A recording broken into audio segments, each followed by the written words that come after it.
Hello guys, you are welcome to this episode of Take On. With me here I have Abdullah Ajayi. How are you doing? I'm fine, thank you very much for having me. Yes, you are welcome. Yes, we are young guys and we are looking at our take on different aspects of life. Abdullah will be sharing his perspective, his opinion, his view on few areas of concern. Guys, if you have comment on his opinion, kindly put in this comment section. If you agree with him, it's all right. If you do not agree with him, it's all right. But the only interesting aspect of this is that we have our take, we have our opinions, and we can actually share our views. So Abdullah, how are you doing? I'm very fine, thank you. Yeah, you're welcome. It's a very great honor to have you here, and I really say thank you for coming up. Abdullah, what is your take on tech? Tech is a tool, Okay. a double-edged sword. Okay. It either makes you or mar you.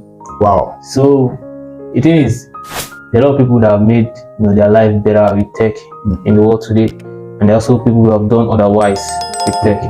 So it depends on what you want to do with the tech you have as an instrument. Just like a sword, you can either use it to drive a revolution or use it to commit various atrocities.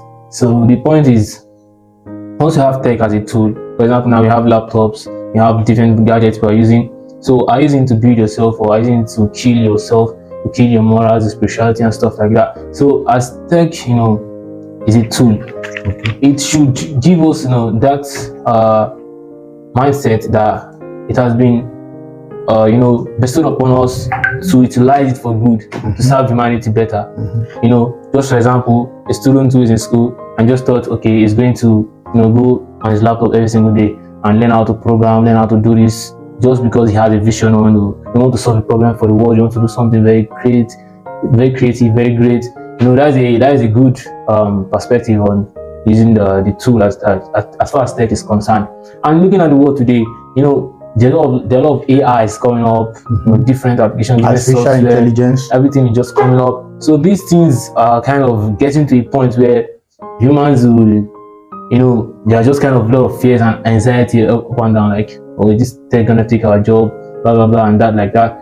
But those who are very smart will know that three people normally survive in this type of scenarios. The first one are those who know how to manipulate tools to their benefit. The second one are those who are very good at their craft, and the third one are those who own businesses, like entrepreneurs and stuff like that. So if you can fall into one of these categories, just know that you're going to be safe, and it should be a person that is driving with principles, not with the wave of the community. So if you're principle centered, you don't let events change you. Like, event doesn't really bother you much. You just focus on what's going to be the best thing to do, or what's going to work better at a particular time, at that point in time. But if you're a person that is centered on like the social image, or what people are saying about something, then you start to get anxiety and stuff like that, and that is going to affect, and it's not something good. So you mentioned a very good one. I really appreciate that. You mentioned tech is double-edged sword that can be used to kill or even improve yourself. You mentioned somebody coding, learning how to do something with tech. How can tech kill oneself? How can one use tech to kill oneself? Or how can tech itself be used to kill somebody? Yeah, the thing is, you use the tool. It doesn't just come and a sword just can't stand up and slash your neck. Somebody's going to use it, or use it against somebody. So the point is, when you have tech as a tool, there are a lot of people, real side that are gonna make you very addicted to something that's graphically addiction, very bad and stuff like that. So the thing is, once you set a limit for yourself, once you don't have principles, you're gonna naturally fall for this stuff. Once you set your principles and you know what your mission in life is, you naturally tend to use tech on the right path. But if you're the person that don't set principles, you don't have plans, you don't have mission in life. Just for example, somebody wakes up one day and starts working before he starts thinking to where it's going. That's not how life works. You first think of, okay, where do I want to go? Then you think, okay, this is the direction I'm gonna pass. You can't just enter a bus and start asking the conductor, are you going this place or something? You have to ask before you enter the bus. So you need direction before you start climbing the ladder. So a lot of people make the mistake of climbing a particular ladder very efficiently. It's very easy to do that until they get to the top of the ladder, then they realize the ladder was leaning against the wrong wall. So the first thing to do is, okay, are we leaning the ladder on the right wall? And if it is the right wall, you keep progressing, and then you can see efficiency coming. That's when you're going to be efficient. Great. So you really say, I've really appreciated your efforts in terms of your perspective to tech and your encouragement on tech. What do you encourage the youths to use tech? How do you,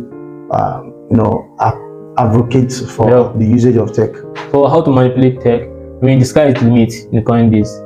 Like literally in the past days, you have to have one big equipment to do something very great. You have to invest a lot of capital to bring out an idea to life. But today, it's all on our computers. Like you just go access any sites. You can go any part of the world with the internet.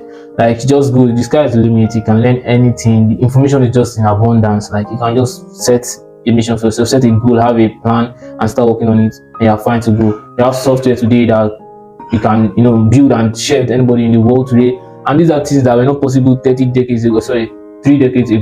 So once a normal you to understand that this stuff are great opportunities for him to become one of the best persons in the world, because previous people never had these opportunities. So there are a lot of opportunities. Someone from child there, go learn something online just for the good, because you have a value you want to add to humanity. And in Nigeria, for example, a lot of us as youth tend to blame the government, but what a serious-minded youth to do is not to blame the government. You'd rather look for a method or a way it can become a solution to the problem, and not the problem that we'll have to find solution for. Like the government today has to deal with a lot of bandits, a lot of rascals, people that are becoming problems themselves.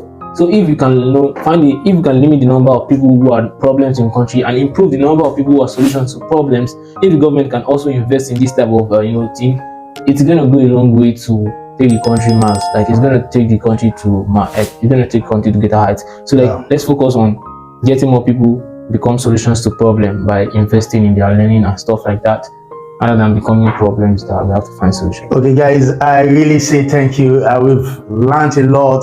Okay, that is a take on with Abdullah Ajayi. We'll continue this segment subsequently tomorrow, because we have other aspects that we want us to, of course, understand his take. And of course, if you have a perspective to that, what he has said, kindly put in the comment section. If you are new to this channel, kindly follow and hit the subscribe button.